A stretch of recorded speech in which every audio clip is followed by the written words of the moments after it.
খুব মজাদার একটা ঘটনা শুনবেন। আপনাদের আগ্রহ দেখে তো মনে হয় না শোনার ইচ্ছা আছে। আছে আছে আমার ভাইরা, বিশ্বনবীর বয়স তখন প্রায় 51 বছর। কত বছর? বিশ্বনবীর সবচেয়ে কাছের মানুষ খাদিজা রাদিয়াল্লাহু তাআলা আনহা ইন্তেকাল করেছেন। বিশ্বনবী বড্ড কষ্ট পেলেন, হৃদয়টা ভেঙে খান খান। যিনি ঘরের ভেতরে বিশ্বনবীকে সান্ত্বনা দিতেন, ভালোবাসা দিতেন, বাইরে গেলে কুরাইশরা বকাঝকা করে, অত্যাচার করে, কিন্তু আম্মাজান খাদিজা রাদিয়াল্লাহু তাআলা আনহা ঘরটারে এমন শান্তির নীর বানায় রেখেছেন, এই ঘরের ভিতরে ঢুকলে বিশ্বনবীর কলিজাটা ঠান্ডা হয়ে যেত। এজন্য রব্বুল আলামিন বলেন, খাদিজা, ও আমার বান্দি খাদিজা, জান্নাতে এমন স্পেশাল একটা ঘর আমি তোমার জন্য রেডি করে রেখেছি। ওই ঘরের মধ্যে কোনো আওয়াজ নাই, ওই ঘরের মধ্যে কোনো নয়েজ নাই, ওই ঘরে কোনো বিশৃঙ্খলা নাই। কারণ মক্কার জমিনে আমার নবী কুরাইশদের বিশৃঙ্খলা, নয়েজ আর ঝামেলাগুলোকে উপেক্ষা করে যখন তোমার ঘরের ভিতরে ঢুকতো, ঘরটারে তুমি শান্তির নীর, ঠান্ডা, নীরব, নিস্তব্ধ, নিঝুম আর শান্তির নীর বানিয়ে রেখেছো। এজন্য জান্নাতে স্পেশাল একটা শান্তির নীর আমি তোমারে উপহার দেব।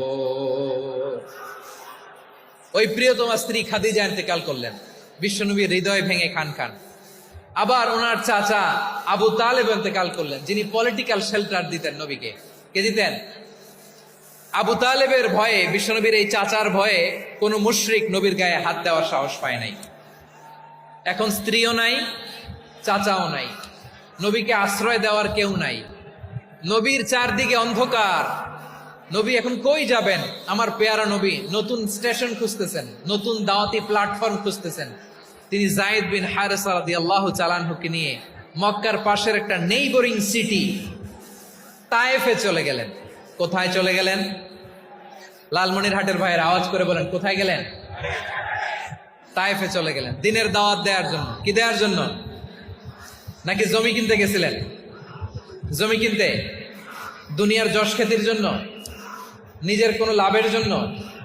তায়েফবাসীদেরকে জাহান্নামের আগুন থেকে বাঁচানোর জন্য। আওয়াজ করে বলতে হবে, ঠিক কিনা? বিশ্বনবী বিশাল মরুপথ, পাহাড়ি পথ পাড়ি দিয়ে তায়েফের মরুজমিনে গেলেন কোরআনের দাওয়াত নিয়ে, ইমানের দাওয়াত নিয়ে।